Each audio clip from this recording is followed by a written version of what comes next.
नमस्कार, मी राहुल कुलकर्णी. श्री मनोज रंगे पाटील यांनी निवडणुकीच्या रिंगणातून माघार का घेतली त्याचं विश्लेषण अजूनही सुरू आहे. कारण काल आनंदराज आंबेडकर, राजरत्न आंबेडकर आणि सज्जाद नोमानी आणि मनोज रंगे पाटील यांच्यामध्ये मध्यस्थी करणारे खान नावाचे व्यक्ती आणि आपल्या चर्चेमध्ये सांगितलं की आमच्या याद्या तर त्यांच्याकडे गेलेल्याच होत्या. मग राजरत्न आंबेडकर यांनी त्या याद्यांचे तपशील पण दिले.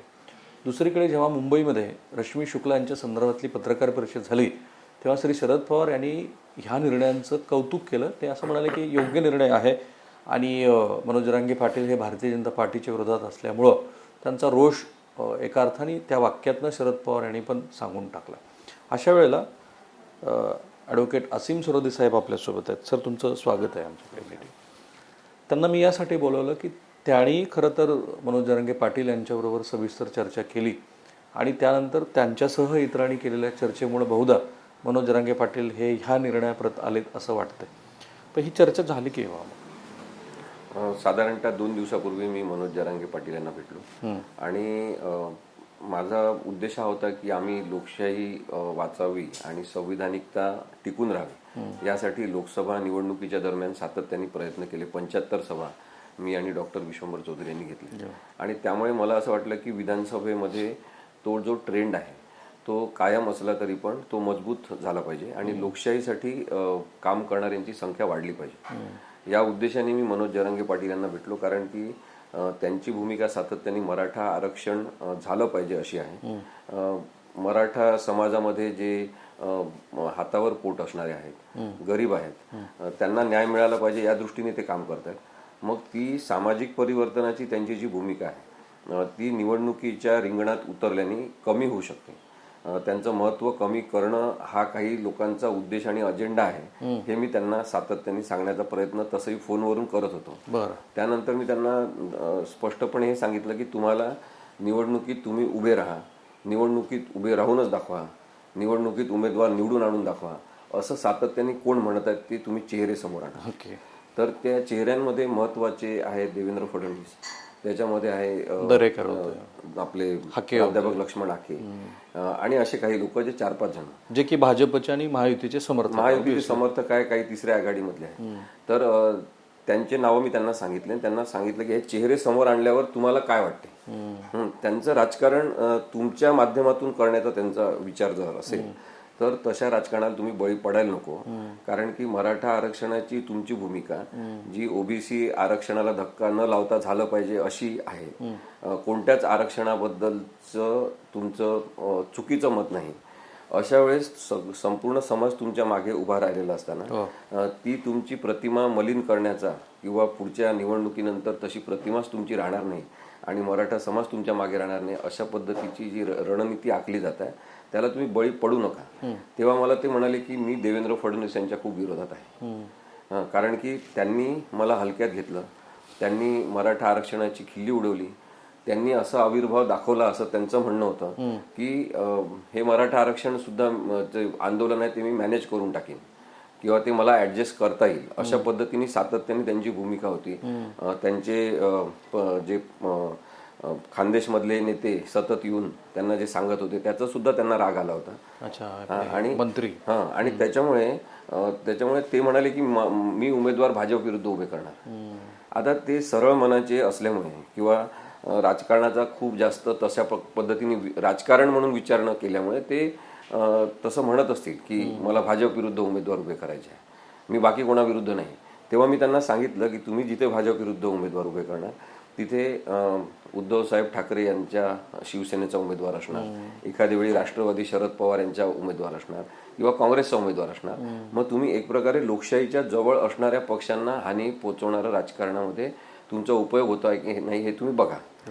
तर तुम्ही हे लक्षात आणून दिलं की महायुतीचेच नेते तुम्हाला निवडणूक लढायला भाग पाडतायत आणि तुम्ही त्याला बळी पडत आहात. हो, बरोबर. हे त्यांना लक्षात आलं की हे तुम्ही लक्षात आणून दिलं त्यांना. म्हणजे मी त्यांच्याशी जे बोललो ते तुम्हाला सांगतो. त्यांना हे लक्षात मी आणून हे फोनवरती तुम्ही किती वेळेला बोललात आणि परवा 2 दिवसापूर्वी जेव्हा तुम्ही भेटलात तेव्हा प्रत्यक्षात ही भेट किती वेळ झाली? फोनवर तुटक बोलणं होत होतं कारण की खूप लोक त्यांच्या आजूबाजूला सतत असतात त्यामुळे काही बोलणं होत नव्हतं. पण सतत फोन तुमचा चालूच होता? माझा फोन सुरू होता की एकूण मराठा आरक्षणाबद्दल बोलण्यासाठी ते माझ्या ऑफिसला आधी आले होते. जेव्हा पुण्यामधली केस होती त्या केसमध्ये पण मी त्यांना वकील म्हणून मदत केली.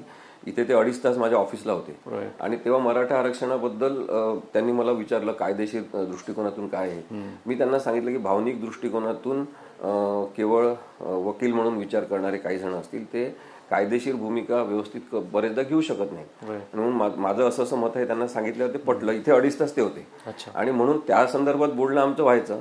मग ते मला म्हणायचे की तुम्ही अंतरवालीला या, आपण बोलू, डिटेलमध्ये आपल्याला चर्चा करायला पाहिजे. आणि जेव्हा मला कळलं की ते उमेदवार उभे करणार तर मी थोडा व्यथित झालो, म्हणून मी त्यांना फोन केला. ठीक. असे किती वेळेला फोन झाले तुमचे की जेव्हा ते 2-3 वेळा तुटकच बोलणं झालं. आणि 2 दिवसापूर्वी जेव्हा प्रत्यक्ष तुम्ही भेटलात ती किती तास चर्चा झाली? तर प्रत्यक्षात त्यांनी मला संध्याकाळी बोलावलं होतं, पण पनवेलला एका महोत्सवाचं माझ्या हस्ते उद्घाटन असल्यामुळे तिथून निघून पोचायला मला 9:30 वाजले. आणि प्रचंड लोक त्यांच्याकडे होते, गाड्या होत्या, स्त्रिया आल्या होत्या खूप मोठ्या प्रमाणात. त्यांनी सांगितलं स्त्रियांना घरी जायचं असल्यामुळे त्यांच्याशी मी पटापट बोलून घेतो आणि तुम्ही थांबा. त्यांनी मला एका दुसऱ्या खोलीत बसवलं आणि ते बोलता बोलता ते संपवताना त्यांना वेळ झाला. तर साधारणतः 11:30 वाजले रात्रीचे.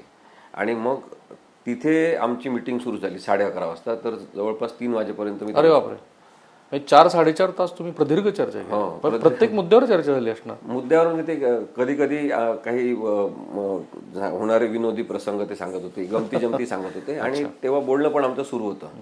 तर परत परत आम्ही त्या विषयावर येऊन ते बोलत होतो. पण ह्या काळात तुम्ही महाविकास आघाडीच्या काही महत्त्वाच्या नेत्यांशी त्यांचं बोलणं करून दिलं का? की कारण तुम्ही निवडणुकीच्या रिंगणात राहिलात तर लोकशाहीवादी, कारण तुमचा लोकशाही तत्वावरती जसा माझा विश्वास आहे तसाच तुमचा पण आहे, तर ह्याची आपल्याला अडचण होईल हे तुम्ही दोन्ही बाजूला संवाद साधून दिला का? कारण ते महाराष्ट्राने समजून घेणं फार गरजेचं आहे. नाही, प्रत्येकच राजकीय पक्षाला हे माहिती होतं. म्हणजे जसं महायुतीच्या लोकांना, विशेषतः भाजपला हे वाटत होतं की मनोजदादा जरांगे यांनी उमेदवार उभे केले पाहिजे. कारण की हरियाणामध्ये जसं जातीचं समीकरण तोडफोड करून आपल्या बाजूनी सत्ता त्यांनी घेतली, तसं इथे होऊ शकेल असं त्यांना वाटलं. कारण राहुलजी एक बघा की एका राज्यामध्ये, हरियाणासारख्या राज्यामध्ये जातीचं समीकरण बिघडवून किंवा वेगळ्या प्रकारचं घडवून निवडणूक जिंकल्यामुळे कोणत्याही माणसाला असं वाटेल आणि मग बुद्धी त्या माणसाची तशी सांगते त्याला की आपण हरियाणामध्ये जसं शिकलो तसं आता इथे पण करू शकतो. आणि त्याच्यासाठी मग त्यांनी मनोजदादांना हेरलं आणि म्हणून त्यांना ते पाहिजे होते.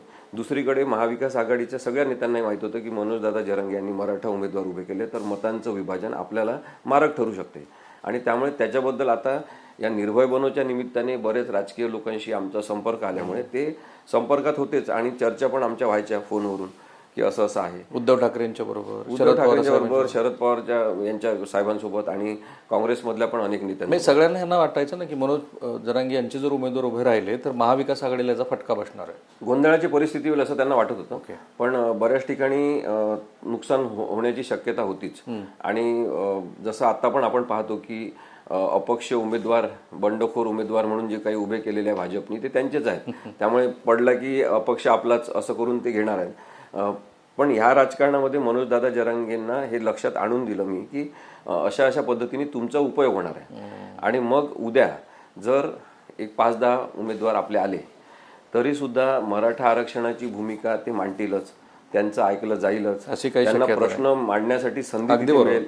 या सगळ्या विधानसभेच्या कामकाजामध्ये तशी संधी मिळणं किती कठीण असते हे सगळं मी त्यांना सांगितलं. पण मग ह्या 4.5 तासात हे सुद्धा सांगितलं की 40 एखाद्या पक्षातले आमदार फोडून ते पैशाच्या आधारे त्यांचं मतपरिवर्तन करू शकतात आणि त्यांना आपल्या बाजूला घेऊ शकतात. तर 8-10 उमेदवार विकत घेणं हे त्यांना सहज शक्य आहे. आणि तशा वेळेस मग मराठा समाजाची सहानुभूती तुमच्या प्रति जरी राहील किंवा मनोजदादांची यांनी फसवणूक केली तरी मराठा आंदोलन जे आहे ते एक प्रकारे विस्कळीत होण्याची शक्यता आहे, मी त्यांना सांगितलं आहे. 4.5 तासामध्ये तुम्ही त्यांचं उद्धव ठाकरेंशी, त्यांचं शरद पवारांशी काही बोलणं करून दिलं का? भूमिका म्हणून तुम्ही स्पष्ट करा असं काही बोललात का? नाही, तशी परिस्थिती निर्माण झाली नाही बोलणं करून देण्याची. पण एका क्षणी असं वाटलं मला की आपण बोलणं करून द्यावं. कारण की त्यांनी साधा प्रश्न विचारला की जर मी त्यांच्यासाठी पूरक भूमिका घेतली तर मराठा आरक्षणाबद्दल त्यांचं मत काय, ते मला गॅरंटी देतात का की मराठा आरक्षण झालं पाहिजे. मला असं वाटतं की मनोजदादा जरांगेंनी आत्ता जी भूमिका घेतली आहे त्याचा अत्यंत स्वच्छ पद्धतीने विचार करून मराठा आरक्षण स्वतंत्रपणे झालं पाहिजे एकतर, नाहीतर ओबीसी ला कोणत्याही प्रकारे हानी न पोचवता ओबीसी आरक्षणाला 0 धक्का लावला पाहिजे. आणि त्यांना कोणताच धक्का न लावता ओबीसी आरक्षणाला, कोणत्याच आरक्षणाला धक्का न लावता आरक्षण कसं होऊ शकेल याच्याबद्दलची कमिटमेंट या सगळ्या पक्षांनी आता पाळली पाहिजे असं मला वाटतं. एका क्षणी असं झालं की त्यांनी म्हटलं की मग मला त्यांनी गॅरंटी दिली पाहिजे. मग मी म्हटलं की गॅरंटी कशा स्वरूपात असणार. तर मनोजदादांचं म्हणणं साधं होतं की मग त्यांनी मला लिहून द्यावं. आता त्यांचा असा विश्वास आहे की शब्द माणसं पाळतात, पण राजकीय माणसांचे शब्द बरं झालं तुम्हीच हे सांगितलं. त्या साध्या माणसांचा विश्वासच असतो की आमचंही असतं, राजकारणातले लोक शब्द पाळतात आणि मतदारांचंही असतं. मतदारांचे असतो. त्यामुळे त्यांचं म्हणणं तुम्ही लिहून दिलं पाहिजे. तुम्ही फोन लावला होता का माहिती? नाही, लावला नाही. मी त्यांना हे म्हटलं मग किंवा लिहून द्यायचं असेल तर मग काय काय लिहून पाहिजे आपल्याला, त्यातलं काय मॅटर काय असणार. तर तेव्हा ते म्हणाले तुम्ही शिकले लोक आहे, तुम्ही सांगा काय असेल. हा भाबडेपणा आहे जरांगे पाटील. भाबडेपणा आहे, पण आणि दुसरं ते स्वच्छ मनाचा मनुष्य आहे, त्यामुळे असं साधा माणूस आहे. त्यामुळे त्यांनी म्हटलं मी त्यांना ते लिहून दाखवलं किंवा अशा प्रकारे. तुमच्या ह्या 4.5 तासाच्या मीटिंगमुळं ते कन्व्हिन्स झाले असं तुम्हाला वाटतं? नाही, ते मला असं थेट कन्व्हिन्स 100% झाले असं वाटलं नाही. पण ते म्हणाले की मग काही जणांना आम्ही पाठिंबा देऊ, काही जणांना आम्ही पाडू आणि त्याच्याबद्दल आम्ही निर्णय घेऊ. कारण एवढ्या लोकांच्या अपेक्षा माझ्याकडून वाढल्या आहेत, इतके लोक भेटायला येत आहेत, तर त्यांना काय सांगायचं, त्यांना आपण विश्वास दिला पाहिजे, माझा आधार त्यांना वाटतो, तर त्यामुळे मी तो विचार करतो असं ते म्हणाले. त्यांनी त्वरित मला असं काही सांगितलं नाही की आम्ही काही उमेदवार भेटू. जेव्हा अंतिम निर्णय त्यांनी घोषित केला त्या निर्णयामागे तुमची ही तळमळ, भूमिका, फोन आणि मीटिंग ह्या किती कारणीभूत असाव्यात असं तुम्हाला वाटतं? बऱ्याच प्रमाणात असेल असं मला वाटते, कारण की प्रामाणिकता आपल्या डोळ्यात दिसत असते. माझा कोणताही राजकीय हेतू नाही हे त्यांना स्वच्छपणे दिसलं. त्यांचा पण कोणताही राजकीय हेतू या सगळ्या आंदोलनामागे नाही.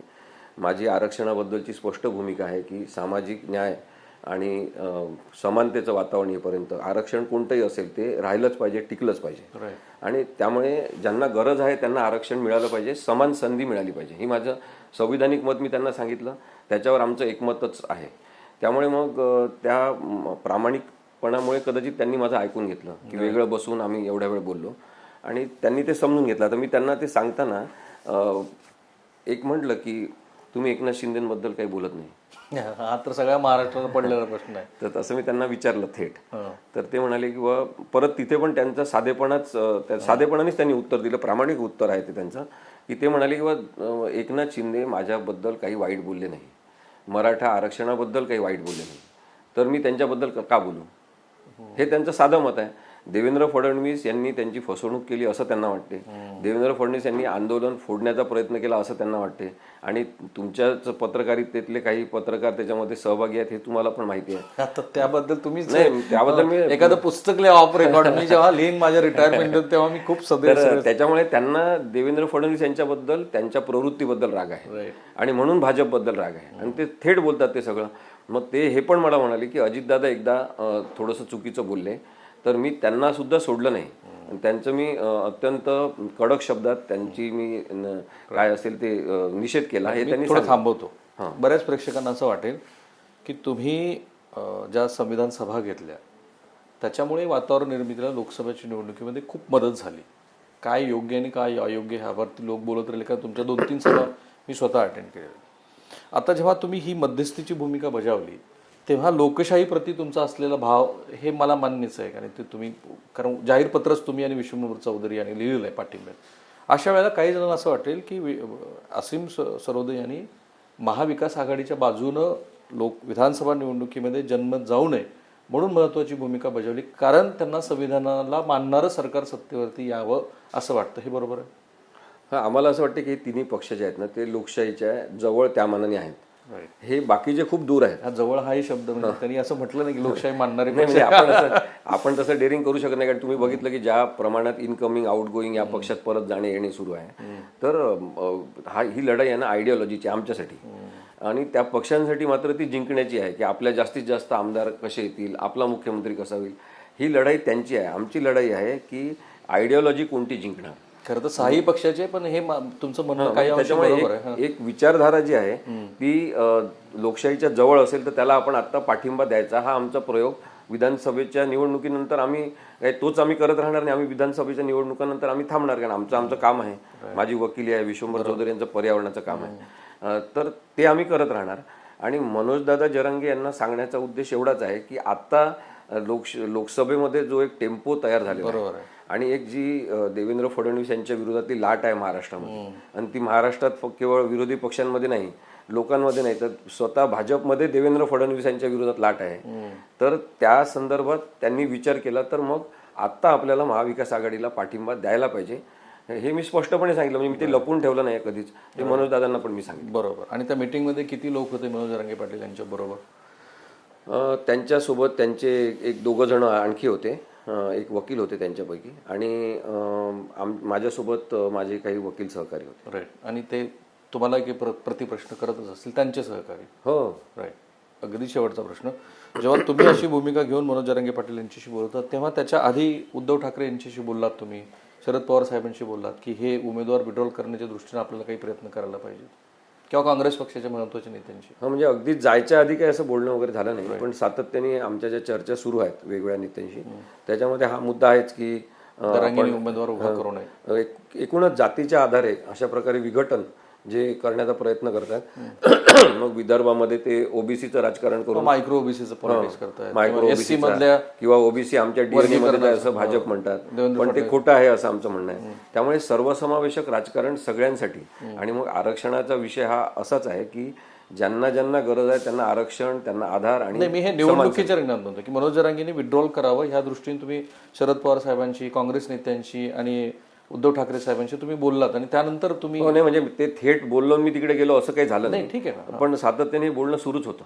हो ना. कारण ते जर उमेदवार निवडणुकीच्या रिंगणात राहिले असं तुम्ही मगाशी विश्लेषण केलंच आहे, तर महाविकास आघाडीला सुद्धा फटका बसला असता. हो, महाविकास आघाडीला बसला असता. त्यांच्यासाठी तो धोकादायक एक मुद्दा होताच. आमच्यासाठी होता की लोकशाही धोक्यात येणार आहे. त्यामुळे मग मी ते मनावर घेतलं की आपण जायचं. कारण खरं तर राहुलजी, माझा काही रात्री जागरण करण्याचा स्वभाव नाही. मी लवकर झोपणार आणि लवकर उठणार आहे. तरी सुद्धा रात्रीच काही लोक म्हणतात रात्रीच का गेले. रात्रीच जाण्याचा उद्देश एवढाच होता, त्यांनी मला बोलवलं, पण तिथे लोक ज्या प्रमाणात होते, स्त्रियांचा विचार त्यांनी केला किंवा एवढ्या स्त्रिया भेटायला आल्या, त्यांना भेटून जाऊ द्या, मग आपण भेटू. तर त्याच्यामध्ये वेळ गेला, म्हणून रात्री आमची मिटिंग. आता जेव्हा निर्णय जाहीर केला तेव्हा तुमच्या मते हा योग्य निर्णय आहे, याचा फायदा महाविकास आघाडीला होईल निश्चितपणे? हो, नक्कीच होईल. कारण की मी डॉक्टर कुमार सप्तर्षी यांचा विशेष तुम्हाला सांगितलं, त्यांच्यासोबत मी बोललो जाण्यापूर्वी, आणि त्यांनी मला स्पष्टपणे सांगितलं की आंदोलन कोणतंही असेल तरी ते लोकशाहीमध्ये त्याचा शेवट किंवा त्याचा शेवटी मिलाप हा निवडणुकीच्या राजकारणातच होतो, हे वास्तव आहे. की व्हायला पाहिजे? नाही, होतोच. म्हणजे तसंच ते अपरिहार्यपणे होतं. मग असं असेल तर मग त्यांनी निवडणुकीच्या रिंगणात माघार घेणं चूक आहे? नाही, मग त्यांचं म्हणणं हे होतं की पण कोणत्या क्षणी आपण राजकारणात जायचं हे ठरवता आलं पाहिजे. आणि आत्ता मनोजदादा जरांगेंनी भूमिका अशी घेऊ नये की जी समाज परिवर्तनाची त्यांची भूमिका आहे ती सोडली तर त्यांची ही विश्वासार्हता जाईल आणि निवडणुकीमधलं जे एक टॅलेंट म्हणून पाहिजे ते पण नाही राहणार. त्यामुळे यावेळेस त्यांनी तसं करू नये, हे त्यांचं म्हणणं जे आहे ते पण मी त्यांना सांगितलं. महाविकास आघाडीकडनं तुम्ही त्यांना काय आश्वासन दिलं की आता तुम्ही निवडणुकीच्या रिंगणात माघार घेत आहात तर मी ह्या गोष्टी तुम्हाला सांगतो की अशा करण्याचा आपण प्रयत्न करू? मी त्यांना एवढंच म्हटलं माझ्यातर्फे, मी काय त्या महाविकास आघाडीतर्फे देऊ शकत नाही वचन कोणते, पण मी त्यांना हे सांगितलं की कोणतंही सरकार आलं तरी आपल्याला बसायला पाहिजे, आपल्याला आरक्षणाची भूमिका नक्की कशी असेल याच्याबद्दल कागदावर लिहायला पाहिजे, कसं होऊ शकेल, कसं नाही होऊ शकणार, कायद्यात कसं बसणार नाही किंवा बसवायचं कसं, धोकादायक परिस्थिती कोणती आहे कायद्याच्या दृष्टीने, संविधानाच्या, असं एक चांगलं करून मग आपल्याला जायला पाहिजे. आणि केवळ आंदोलन उपोषण याच्यापेक्षा एक कायदेशीर मार्ग कसा निघेल याच्यासाठी करायला पाहिजे. दुसरं मी मनोज दादांना महत्त्वाचं सांगितलं, आधी पण फोनवर सांगितलं होतं, मला भेटले तेव्हा आमच्या ऑफिसला आले तेव्हाही सांगितलं होतं की खरं तर त्यांनी संपूर्ण भारतातल्या आरक्षणाच्या सगळ्या आंदोलनांचं नेतृत्व घेतलं पाहिजे. मला वाटलं होतं सज्जाद नोमानी जेव्हा आले तेव्हा मला असं वाटलं की राष्ट्रीय पातळीवरती मनोज जरांगे पाटील यांच्या चेहऱ्याचं प्रोजेक्शन होईल. पण त्यांनी राहुलजी त्यांनी अगदी परत प्रामाणिक उत्तर दिले की मला काही हिंदी येत नाही. तिकडे हिंदी बोलावं लागते. मी त्यांना म्हटलं इंटरप्रिटर ठेवा किंवा तुम्ही होतातच ना, मी सगळीकडे त्यांच्यासोबत जाऊ शकणार.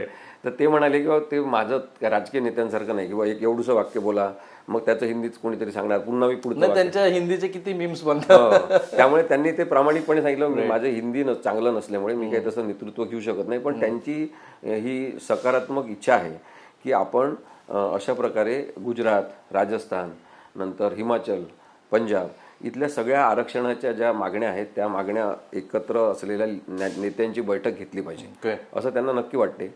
आणि मला असं वाटतं की तसं काही झालं तर हा सुद्धा मुद्दा महत्त्वाचा म्हणून लक्षात घ्यावा लागेल की आरक्षणाची मर्यादा वाढवण्यासाठी केंद्र सरकारची भूमिका जर महत्वाची असेल तर या सगळ्या भारतातल्या आरक्षणांच्या मागण्यांचा एकत्रित विचार करून तशी मागणी केली तर मग नरेंद्र मोदी साहेबांना त्याचा विचार करावा लागेल आणि मग जातनीय की संविधानिक काही सुधारणा करण्याची गरज आहे का आणि जातनीय जनगणनेची आवश्यकता आहे का, हे दोन्ही मुद्दे मग फोरफ्रंटला येतील असं मला वाटतं. ओके, आता अगदी शेवटचं कारण आपल्याकडे वेळेची फार मर्यादा आहे. आता जेव्हा निवडणुकीच्या रिंगणात महाविकास आघाडी आहे तेव्हा तुम्ही प्रचाराची रणनीती म्हणून जसं आता तुम्ही मनोज जरांगे पाटील यांचं मन परिवर्तन करण्यात महत्त्वाची भूमिका बजावली, तर त्या दृष्टीनं तुम्ही काही प्रयत्न करत आहात, त्यांना बोलत आहात, उद्धव ठाकरेंना बोलताय, पवार साहेबांना बोलताय किंवा काँग्रेसच्या नेत्यांना बोलताय की हे मुद्दे जरा व्यवस्थित राहतील आणि त्यात फ्रिक्वेन्सी किती आहे तुमच्या संवादाची?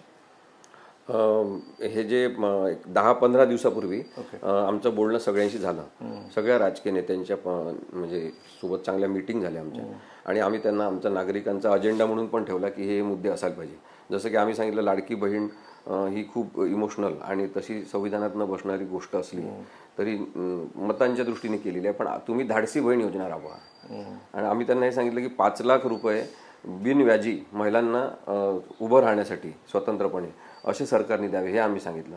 नंतर आम्ही सांगितलं की छत्रपती शिवाजी महाराजांचं जे काही व्यवस्थापन आहे सगळ्या क्षेत्रातलं तर ते पाहता छत्रपती शिवाजी महाराज व्यवस्थापन विद्यापीठ महाराष्ट्रात काढावं. वा, की हे स्मारक ते स्मारक याच्यापेक्षा हे अत्यंत महत्वाचं आहे. किती मूलभूत, म्हणजे जवळपास राज ठाकरेंच्या जवळ जाणारी भूमिका आहे. आणि नाही, दुसरी पण राज ठाकरेंच्या जवळ जाणारी भूमिका आहे की आम्ही त्यांना सांगितलं की लंडन स्कूल ऑफ इकॉनॉमिक्स जिथे डॉक्टर बाबासाहेब आंबेडकर शिकले तर तसं लंडन स्कूल ऑफ इकॉनॉमिक्सच्या लोकांसोबत बोलून महाराष्ट्रामध्ये लंडन स्कूल ऑफ इकॉनॉमिक्सची शाखा काढून doctor Babasaheb Ambedkar London school of economics branch Maharashtra असं काहीतरी केलं पाहिजे. सगळ्या राजकीय पक्षाला हे सुचायला पाहिजे खरं. पण आम्ही ते सगळ्यांना या तिघांना सुचवलेलं आहे, त्यांना तशा बऱ्याच आमच्या गोष्टी मान्य झालेल्या आहेत. त्यामुळे मला असं वाटते की प्राधान्यक्रमाने कोणत्या गोष्टी करायच्या हे आम्ही त्यांना सुचवलं. असे किती मुद्दे तुम्ही त्यांना दिले? आम्ही साधारणतः त्यांना एक 22 मुद्दे दिलेले आहेत. खूपच छान. मी ते 22 मुद्द्यावरती पण स्वतंत्रपणे आपण ह्याचं विश्लेषण करू. मी अगदी जाता जाता असं म्हणेन की अत्यंत महत्त्वाची अशी भूमिका मनोज जरांगे पाटील यांच्या संदर्भात त्यांचं जे मतपरिवर्तन झालं, अनेक लोक त्यांच्याशी बोलले असतील, पण हसीम सरोदे यांच्यासारख्या व्यक्तीनं बोलणं त्याला खूप अर्थ आहे आणि त्यांनी ती बजावली, त्यांनी किती विस्तृतपणे आपल्यासमोर सांगितलं. काही प्रेक्षकांना असं वाटेल की हे आम्ही मनोज जरांगे पाटील हे महाविकास आघाडीसाठीच सगळं वर्तन करतायत वगैरे, अशा पद्धतीची ही मुलाखत करतो आहोत. हा भाव तुमचा आहे, तुम्ही ह्याबद्दल ह्या मुलाखतीचं विश्लेषण तुम्हाला जशा पद्धतीने वाटतं तसं करा. थांबूया आपण इथे. कॅमेरावर निकेतन मानेसह मी राहुल कुलकर्णी, NDTV मराठी, पुणे.